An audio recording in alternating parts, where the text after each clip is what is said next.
Now, Brian Snape came in 1963, I think it was. Now, he's kick-started another revolution, shall we say, with the club, with his signings. Watkins, what do you think of Watkins as a player?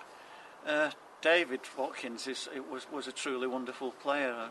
There's no question about it. I'd say he wasn't a complete player in as much as if you took a player like, say, Chris Hesketh or Paul Charlton, who had all the typical rugby league skills of strong defence and good handling skills and all the other attributes you need. I'd say with Watkins, he was certainly a crowd pleaser. He was very quick, wonderful sidestep, possibly the most exciting player I've ever seen in a Salford jersey. So, without trying to diminish David, I think he truly was a great player, but I think there were other great players in that side as well. But I think David stood out with his flair. Kuhlman, he was an exceptionally good player, wasn't he, Mike Kuhlman?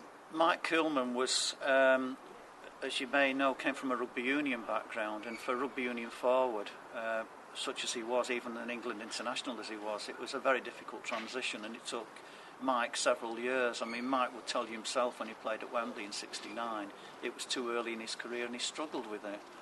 The '69 final, Castleford. Yes. How can we put this politely? Were we cheated? Did Chris Hesketh score? Chris himself will tell you that he definitely got that try, and he never really understood why it was disallowed. And if anybody's looked at the video of that particular game, and I've looked at it several times, I'm quite convinced he did score. It wasn't actually the referee who disallowed it, it was the touch judge who said that Chris had grounded it short. But I don't think that's true, and I think if we had video replays like we can get now, I think it would have been given, and it would have turned the game, I think. Bringing us up to the present day, Salford moving to the new ground. Have you got any views on this? Do you think it's a good move, a good plan, or...? I think it's inevitable. I think it's the way modern sport is now. Everybody has to have the right facilities and the right setting.